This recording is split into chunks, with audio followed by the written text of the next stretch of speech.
everybody, welcome to FoundFlix. With a new entry in the Grudge series coming early next year, I thought this would be the perfect opportunity to go back to the original US trilogy that ended back in 2009 to act as a refresher on the series so far. And no, we're not including the Japanese series that I think has like 9 movies or something at this point, but if you'd like to see me cover those in another video, leave a comment below. There's actually quite a bit of mythology to the spirits that are featured prominently in the Grudge series. Front and center being the long, dark-haired, croaking and crawling on all fours Kayako, and the young boy Toshio that yowls like a cat and drags people into bathtubs. They are both the result of a curse or Ju-on. As is stated at the beginning of each movie, when someone dies in the grip of a powerful rage, a curse is born, a curse that gathers in that place of death. Those that encounter it will be consumed by its fury, this being the fate that befell the mother and child. The particular kinds of spirits of this universe are based on the Onryo of Japanese legend, vengeful spirits that can actually physically manifest itself in attack. Unlike your standard spirit that can't actually touch their victims, these can, and it appears Kayako has a particular affinity for ripping off people's lower jaws. We'll be looking at them in depth and a whole lot more, so let's dive into the Grudge trilogy, looking at the story that develops over the course of the series,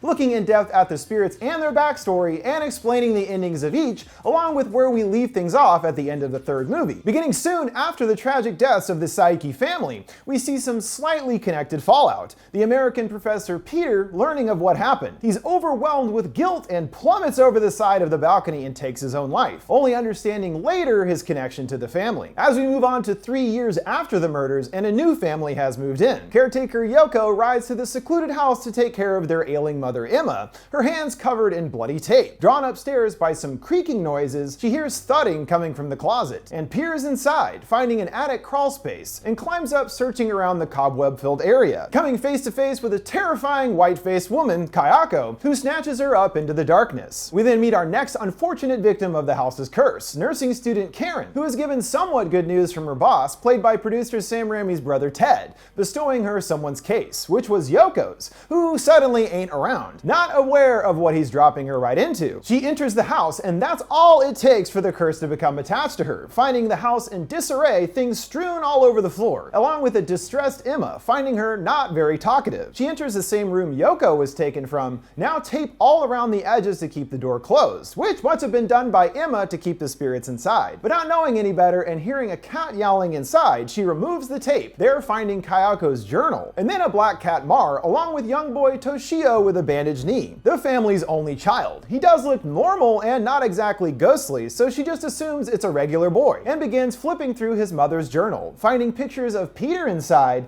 then pictures of the family with Kayako's face haphazardly cut out. The boy stares down at her from the railing above and even introduces himself to her, and seeing a shadow passing by in Emma's room, she finds her babbling to herself. She asks who she's talking to, responding in her only line in the whole movie, "I just want her to leave me alone." Before she needs to say any more, on the ceiling a mass of Kayako's black hairs begin to emerge, forming into a big ominous mass. Eyes appear and stare intently at Karen before fading away. Twisting our timeline yet again, we flash back to the new family moving in, the first to do so after the murders, and as soon as they arrive, things are less than hospitable. The real estate agent enters the bathroom, the tub full of dark, murky water. He attempts to remove the plunger, but the chain is broken, forcing him to use his hand to get down in there. Toshio grabs his arm from the water, freaking him out just as an excited Matthew enters, proclaiming that they'll take the house. And he's just like, yeah, great idea. Maybe don't use the tub though. As time goes by and they settle in, Jennifer is having trouble adjusting to the very different culture of Japan, and Matthew promises if things don't get easier, they'll move back to the States, which of course they won't get a chance to do. The curse quickly turning to Jennifer. Waking up one night, the sounds of wind chimes suddenly start playing in reverse, which happens in every encounter with the spirits. Following wet footprints, Toshio's cat appears on the stairs, then catching the boy's feet running by. Following after to his room, the door closes behind her, and Jennifer is now consumed by the evil. By the time Matthew comes home, the house is a mess, and Jen is already catatonic, croakily breathing in bed. Going to call an ambulance, he reaches for the phone. Toshio there waiting for him, opening his mouth making meowing sounds. Hearing his footsteps and cat sounds all around the room, she suddenly darts up and falls right back down dead. Terrified, Matthew shuffles back and Toshio gets him too. This all showing us that by the time Yoko came at the beginning, the family was already dead. As we return to the present and see the fallout of Karen's meeting with Kayako. Alex is the one who ventures to the house, finding Emma dead and Karen huddled in the corner like a complete wreck. Detective Nakagawa, who has his own previous experiences with the house, interviews Alex about the family. The last time he saw them being when they signed up Emma for their nursing services. Checking the answering machine, there's a message from his sister Susan, which they figure is worth contacting. Noticing the handset is gone, they page it, finding it in the boy's closet along with a wisp of hair, leading them to the crawl space where Matthew and Jen's bodies have been taken, along with the lower half of someone's jaw, the detective wondering who it belongs to. Karen comes to later in the hospital, not even sure of what happened, getting emotional when recalling, feeling that there was something in the house. Nakagawa has more questions for her, asking about the boy she saw. She tells him his name is Toshio, and to his surprise when showing her a picture, she is sure that it's the same boy that she saw. The detective reveals to her that the husband went crazy, killing his son and his wife, and finally himself, their deaths creating the infamous Ju-on curse. He mentions they checked the sister Susan's apartment, and oddly no one was there, but the chain was locked from the inside, as we then see for ourselves what fate befell Susan, who of course also was at the house and thusly now a target of the grudge. Alone late at night at her office, she keeps hearing groaning sounds, causing her to become concerned, and even more so when getting a call from her brother, only increasingly intense croaking on the line. Lights start flickering, and Kayako begins to crawl up the stairs, Susan barely making it into the hall, her lucky rabbit foot keyring getting grabbed, breaking it off and getting a quick glimpse of the spirit in the door crack before fleeing. Explaining things to a security guard, he checks the same staircase without incident to her relief. That is, until the screen starts glitching, a black mass emerging under the door, forming into a female figure, stumbling towards the camera. Susan makes it back to her apartment building, so distressed she doesn't notice Toshio watching as he passes by the floors. She gets another phone call from Michael, but this time does sound like her brother, saying he's downstairs and asking to be buzzed in. And only seconds later, the doorbell immediately rings. Woo, that was suspiciously fast. She looks through the peephole, seeing him standing there, but when opening the door, the hall is completely empty, and a panicked Susan runs to her bed, hiding under the sheets.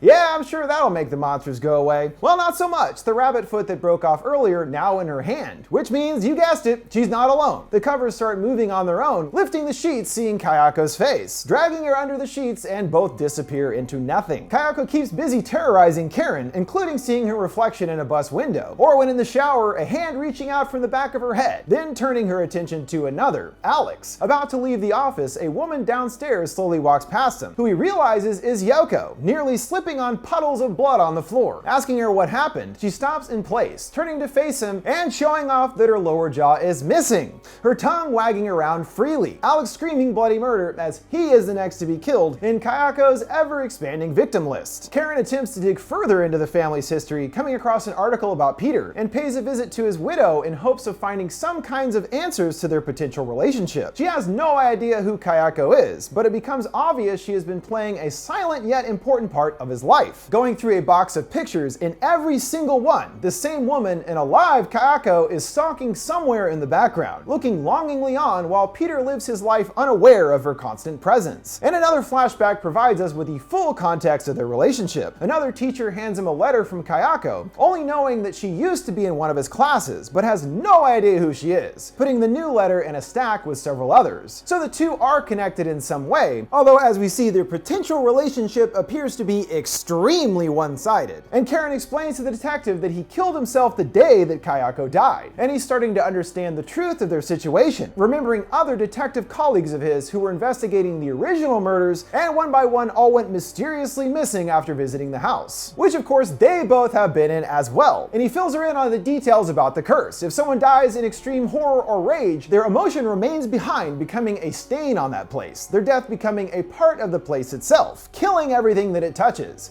and gravely stating that once you become a part of it, it will never let you go. Desperate to put a stop to the curse, Nakagawa returns to the house with the intent of burning it to the ground, but is distracted by the sounds of Toshio crying and thrashing in the water. Entering the bathroom, the boy's head is in the water, appearing unresponsive. He suddenly opens his eyes wide, his father appearing from behind and drowning the detective in the tub. Well, that didn't go well. The next to foolishly enter is Karen's goofy boyfriend Doug, who found her research and goes there in search of her, the door behind him opening on its own as she enters the house. Hearing his voice from upstairs, joined by more voices talking. As she gets upstairs, the light inside changes drastically, becoming much brighter, to witness another flashback, a kind of echo from the past playing for Karen, of Peter inside the house trying to find Kayako. Entering the boys' room, sitting on the ground drawing, he stares over to Karen, and it almost looks as though though Peter can kind of see her as well. The chimes sing backwards as he enters an art studio, finding, just as with the other photo, several family pictures with Kayako's face removed from every single one. Under the pile, he discovers her journal and comes to realize she was obsessed with him to an unhealthy extent, seeing hearts and a bunch of stuff about being in love with him on all the pages. Reaching past her to the closet covered in those cutout faces, the journal flips open to a picture of an eye peering through a hole in the paper. Hearing flies buzzing around, the crawl space door slightly slid open. Kayako's body tumbles down wrapped in plastic, staring at him dead and wide-eyed. Peter hightails it out of there, still hearing loud banging from another room. It's Toshio pushing his father's hanging body against a wall,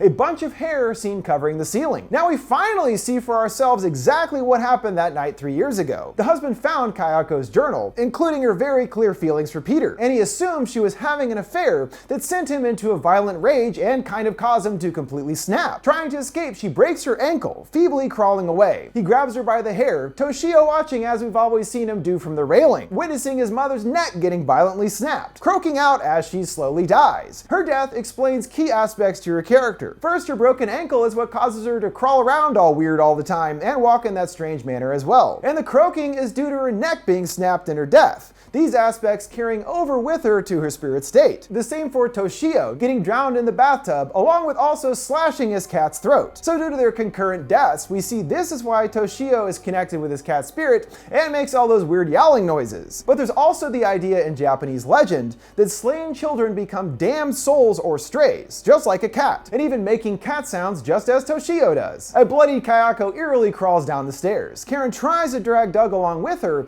but the spirit catches up, getting right in his face and covering over it. And just like that, he did. She starts reaching towards Karen, kicking over the gas cans and taking a lighter from Doug. She's just about to set the place ablaze. Kayako's hand reaches out and stopping her at the last second. She still manages to toss it as she gets right up in her face. Although Karen does survive the ensuing fire, unfortunately her attempt to burn the house has failed, and so too has she failed to contain the curse. Kayako appearing in her hospital room, turning to see her eye, making it obvious that Karen's time will soon be cut short. Which brings us to the events of The Grudge 2 that expands on the curse as well as expanding more on the history of Kayako. We see that since Karen's time at the house, it is still standing, but charred inside, now becoming a kind of urban legend, at least to a group of dumbass teen girls who break into the cursed house to play a prank on the shy Allison. Mayuko is well aware of the house's reputation, boasting it's one of the most haunted houses in Japan, and mentioning Karen killing her boyfriend 2 years ago. All of these scenes set long after the rest of the movie and 2 years after the first. They dare her to go into the closet, you know, the closet, closing the door and starting to count to 10. Her hand hits Kayako's journal, opening itself to the watching eye. She starts freaking out and can't get the door open. Down in the cracks, Toshio looks at her, opening his mouth and yowling. Soon joined by his mother, her signature black hair setting the stage. Allison flips her shit, the door only now opening, allowing her to get out. From here, we venture back to the past, and soon after the ending of part 1, crossing the ocean to Pasadena and Karen's family's home. Her sister Aubrey visits her ailing mother, informing her that Karen is in a hospital in Japan and wants Aubrey to bring her back, also lamenting that it has to be her to go, wishing it could be anyone else, and always praising her superior sister, able to face the real world unlike her. Geez, thanks mom.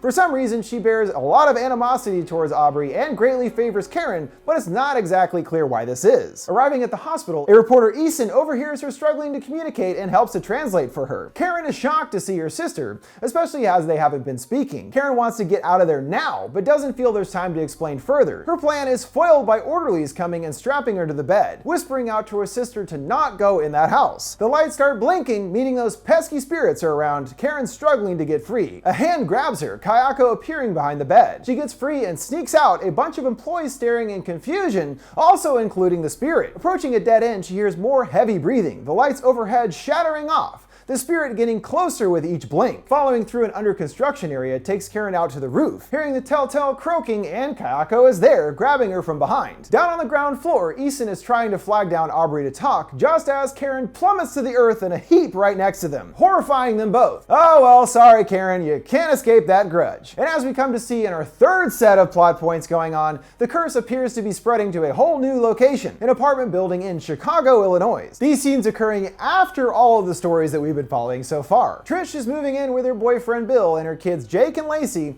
and there's some growing pains in the relationship between her and Jake, adamant that he's not going to call her mom. He later wakes up to muffled screaming, peering out into the hall, seeing two people helping a woman wearing a hoodie into a nearby apartment. And whoever this person is has the curse attached. Toshio is seen sitting outside next to the door. So the grudge has obviously spread to the US. The question being, who is wearing the hoodie? Could be one of the teens, which the spirits begin tormenting, first subtly with Mar appearing in class. Mayuko is actually the first victim of the group, meeting her boyfriend at a sleazy love hotel. He goes for a shower, and while waiting in bed, someone starts tickling her under the sheets. But he's still in the shower, so how can that be? And Kayako drags her into the mirror with her, just as Michael comes out, confused by her disappearance. I guess these ghosts are tickling people now. It's kind of a weird thing to have happen. Our new reporter pal Isan has apparently been on the family's case for some time, digging through interview footage with Detective Nakagawa around the time of the American family's murders there, with the detective on edge, seeing the spirits everywhere he goes. Combing through the footage, he cranks the volume, hearing a faint croaking sound, and then seeing Kayako on the tape, who appears in the screen reflection behind him. Gah, stop doing that. Later, Aubrey discusses Karen and understands he's the one that actually pulled her out of the fire. I'm not sure why or how, since there were a bunch of firefighters and stuff around. Sure, let the reporter guy in. Is he qualified? Nah, who cares? He explains he's been covering the story the past 3 years and knew that her sister had been seeing things leading to her death because since he's been in the house, he's been going through the same thing. He knows she was trying to burn down the house to stop the curse, but he's concerned. The fire seems to have actually changed something, causing the grudge to only get worse, which we begin to see the ramifications of back in Chicago. Jack again is on the hooded female's trail, following her down to the basement where she retrieves a bunch of newspapers. The next morning, he sees what the paper is for, covering her entire windows from outside. As we see Trish's beau Bill is suffering from the rage of the curse. Hearing her on the phone with her friend Nate, he gets agitated, grunting about forgetting his keys, but he's actually clenching the keys in his hand, so hard that it has actually cut him. Yikes, getting pretty tense there, bud. Though it's still back in Tokyo where things are getting more bleak for our teens, meeting with the principal wanting to know what happened in the house, worried that Mayuki has gone missing. Allison is distraught, wanting to know why they took her there, storming off, and leaving Vanessa behind to play with the desk lamp. Seeing it has become unplugged somehow, she crawls under the desk to plug it back in. Toshio's feet seen scampering by. Her phone rings on the desk, and she reaches to grab it, grabbing the boy's blue feet instead. As usual, when she goes to look, no one is there. Then getting another call from Mayuki, hearing a cat yowl on the other end. Making another phone call in a booth, Kayako reaches out, wrapping her hair around Vanessa and covering her in darkness. Isan brazenly goes back in the house, hearing the ubiquitous backwards chime sound, feverishly removing tape from the closet as Aubrey waits outside like a smart person would, though she's close enough for the spirit to force her inside. But Isan is already wanting to leave, grabbing her and saying they gotta get out of here now. He had apparently gone in search of her journal, which once he reads adds another layer to Kayako's tragic backstory, learning of her mother Itako, who was a kind of channeler, someone people believed can chat with deceased loved ones through her. She wrote of the rituals that her mother performed, describing them as abnormal, and the closest word in English being an exorcism. Essentially, her mother was able to cure people through extracting evil spirits from their bodies and feeding them to Kayako, which, yeah, that's gotta mess you up. How many bad spirits can you digest before you become one yourself? Feeling they've exhausted searching the house, Isan wants to track down Itako, using a childhood address of Kayako's he has, but doesn't get the chance. Developing some photos in a dark lab, he sees a weird shadow standing outside the house, suddenly hearing croaking all around him. The shadow in the image comes to life, getting larger in the liquid, turning it black, and Kayako emerges from the tub lunging at him. Aubrey managed to miss this whole thing taking a nap on the couch, discovering his body slumped in the corner. She hugs him and he turns into Kayako. All the photos in the room change to her face, sending Aubrey running off yet again. Seriously, how many scenes end with someone just running off? Like pretty much every single one of them. In Chicago, the family continues to be further caught in the stranglehold of the curse's presence. It is starting to infect the entire building. We see Lacey's friend Sally isn't doing so well when she goes to show off her new cheerleading outfit. Sally oddly chugs a gallon of milk, causing her to immediately vomit. A shocked Lacey gets a call excusing herself from the weirdness. Yeah, good seeing you, Sally. I gotta be going. That night, the ever-curious Jake hears noises coming from the Flemings and decides to investigate, finding the place in disarray as we've always seen with other cursed locations, and the hooded female is in the back room cutting off her hair. A piece of paper falls down, exposing Vanessa and Mayuki's ghostly eyes, intently waiting to reunite with their cursed friend. Worried something is really wrong there, his sister promises to go with him the next morning, seeing it's already too late for Sally. She wakes up croaking, Toshio waiting for her, yowling aggressively. The tension between the couple has reached a head. Phil annoyed at Trish's cooking, watching his bacon on the stove sizzling away into a blackened, crunchy nightmare. Badgering her about it, she loses it, dumping the hot oil on his head before knocking him out with the frying pan, calmly taking a seat and eating the breakfast that she toiled over. Bill bleeding out onto the ground. Looks like the new mommy has become totally under the Grudge's influence. In Japan, poor Allison is the last of the girls alive, paying another visit to the principal's office. She wants to go home, certain something is wrong at the house, but she says she's been there herself and says there's nothing there. Confused, she explains that something came for her friends and is now after her. The principal corrects her. All of her friends are right here, showing all the girls sitting in chairs now as spirits on opposite sides of her. And she starts groaning. Apparently, she's also a ghost lady as well. Everybody's a freaking ghost lady around these parts. Back to earlier in time, without Eason around, Aubrey is on her own to figure out how to stop this thing, which she obviously doesn't do, and ventures to Kayako's childhood home, and is able to find her mother. Aubrey accuses her of making her daughter what she is, but she's adamant that she didn't create the evil. It only happened when her husband killed her, and that is when the grudge began. Well, I mean, feeding her evil soul throughout her childhood probably didn't help, you know. Aubrey recounts her sister trying to burn down the house, but Itako knows the truth. It's not just about the location. What Kayako is consumed by is rage, wanting everyone to suffer the way that she has suffered, not specifically pinned to the site of her murder. When saying she wants to make it stop, Itako warns that it won't stop, and will only grow and destroy everything it touches, that there can be no end to what has started. Dang, well, that's too bad. Looks like everybody's doomed after all. Also, Aubrey inadvertently brought the curse with her, and naturally Kayako has some qualms to discuss with her mother. Aubrey appearing to turn into the spirit and murder Itako. Aubrey coming to later and finding her dead. Running off as usual, her signature move. She calls her mom again, informing her that Karen is dead. And she gets pissed, like, why'd you let that happen? At least this time she sticks up for herself, putting her foot down that she can't talk to her like this anymore,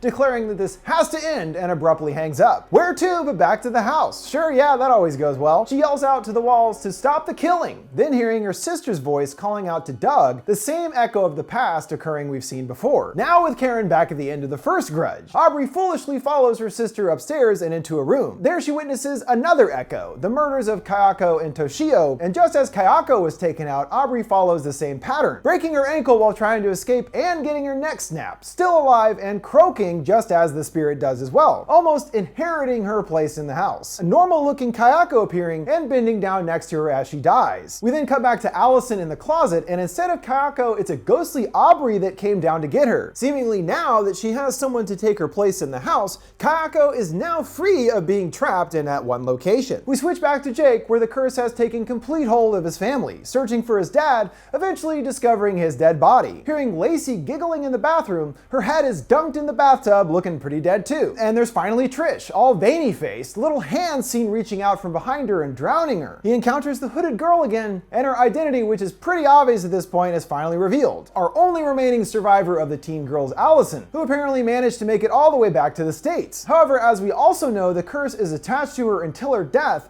and thusly she has also brought Kayako and the grudge along for the ride. Way to go, lady, should've just died already. But the simple fact that she did survive makes it seem like the spirits allowed this to happen. They wanted the curse to spread, just as Itako told Aubrey earlier. Jake is pissed to learn what she's brought to his building, and Kayako is there at the stairs, then bizarrely appearing in Allison's hoodie, both disappearing completely, leaving only the garment behind. She turns to Jake and would seem to get him too, but not so fast, as he does survive this, continuing on until at least the opening couple of minutes of the massive step down in the direct-to-video Grudge 3, and goes on to be institutionalized as a result. Literally no one believing his story about the crazy curse, so there's no choice but to lock him up until he starts making some dadgum sense. He's still totally freaked, but he's assured he's safe in the hospital, and the doctor promises she won't let anything bad happen to him. And guess what? About 2 minutes later, the murder ghosts show up, Jake trying to get the security guard's attention to no avail. Pale arms grab him to the floor and snap them both, and proceed to toss him all around the room like a ragdoll. So yeah, what about that promise again, lady? Sheesh, I'm all mangled up over here, thanks. With Jake dead, no one that has encountered the curse has survived, and it looks like there's no hope in stopping it. That is until we meet Kayako's never mentioned once before sister Nayako, who is back in Tokyo, and gets news of the recent murders in Chicago. Her boyfriend dude or whatever tells her to blow it off and that there's nothing she can do about it, but she knows that people are dying and has to try to stop it herself, retrieving a box from under the bed with a robe and other tidbits inside,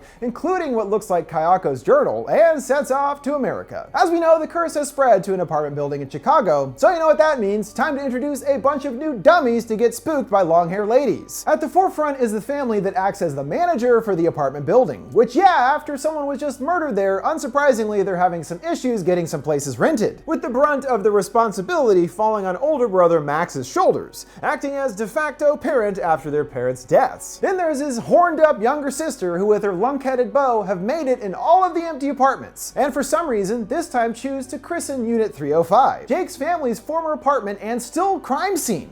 Sounds spicy. Then we have the youngest Rose, terminally ill with an unspecified disease. It's just clear that she's very sick in some vague way, and has already made new friends with the boy she met out in the hallway, Toshio, and wants to leave him a toy to play with. Lisa is like, what the heck are you talking about? And goes to fetch the potato man, but he's vanished. Since the murders, the building is facing some tough times with tenants moving out. Probably starting to see ghost ladies around and stuff, I bet, as we see with one of the tenants, Brenda, and her daughter. Mom goes to draw a bath to calm her down, only for hands to come out of the water and drag her under, the bath empty when her mother comes in. That's not good. Max is hopeful with a new prospect, Naoko, giving her a tour of the building, which is in admittedly pretty bad shape. But he's in luck because she's here because of the evil. Literally the only reason she's moving in. The place is a dump, dude, and they're stuck with little other prospects. And Max is struggling with Rose's mounting hospital bills for her mysterious illness, wanting Lisa to stay and help take care of her instead of pursuing her dreams of fashion design or whatever in New York.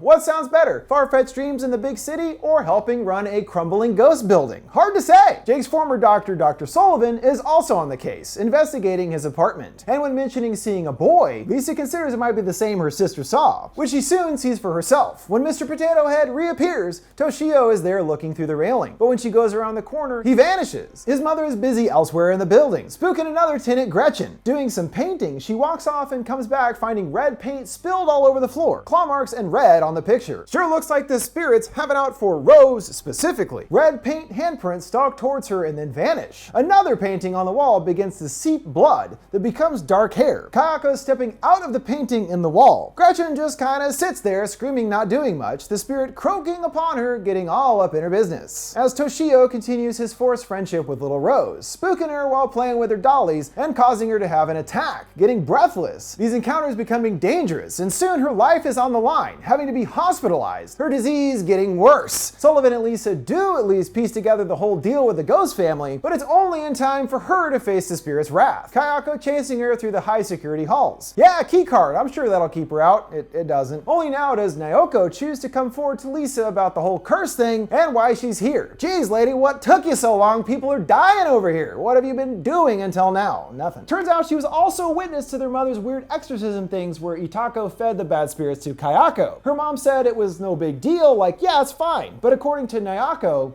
ingesting this bad blood forever changed her sister. Her big plan is to perform some kind of blood ritual at Jake's place where the new curse was born. They better hurry too. Max, when cleaning, comes across a pool of black liquid, sending him into Gretchen's place and seeing her gruesome fate. Oh man, I gotta clean up this shit too? And by entering her place, that also means that he's now infected with a curse. Over time, the curse takes hold and he gets more intense and distant, constantly working. At one point in the middle of shuffling bricks down in the basement, the landlord suit dick guy brings bad news. He's hiring a management company to take over control of the building, and Max is like, bro, I've been working my butt off over here, wondering how he's supposed to take care of his family. But he coldly tells him that it's just business. Max loses it, pushing him into the bricks and hurting him, and in the car, little Toshio finishes the job, hearing cat whining coming from the air vents, and the boy is there next to him. You're done for. The next morning, Max has another blowout with his sister, accusing her of saddling him with taking care of Rose, and since she's so adamant on leaving, decides now is a good time to kick her out. So they futilely attempt the ritual, Nako producing some of her sister's blood in a goblet for Rose to drink. Kayako there writhing around, but her sister is undeterred. Not so sure about this whole blood drinking thing,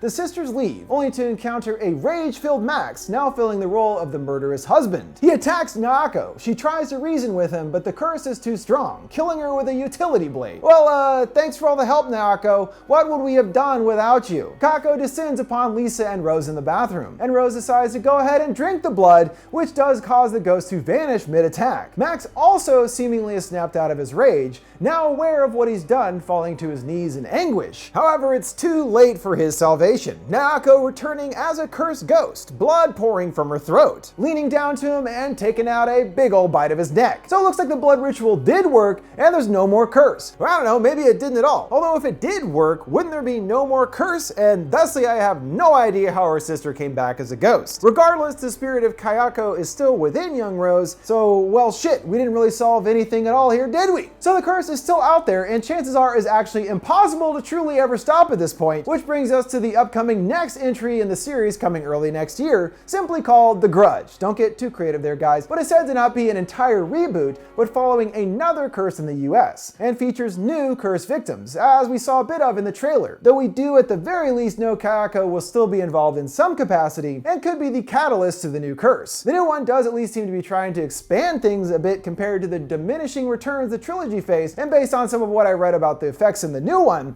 is going to be a lot more violent and gory than the series has been up to this point. So that already sounds like a smart move in my book, and hopefully they actually are able to do something interesting and different with the new Grudge. We'll get to see for ourselves the first week of January, and of course make sure to check back soon after that for an ending explain on the latest entry and how it ties back to the trilogy. Until then, that wraps it up for this explain video on the Grudge series. Now don't forget you can send me requests for movies or TV shows you'd like to see me explain by sending them my way on any of my social media accounts at FoundFlix. What do you guys think of the Grudge series? Which of the three is your favorite? Are you excited for the new one? Let me know your thoughts in the comments below. Make sure to like, subscribe, and follow. Thanks for watching FoundFlix. See you next time.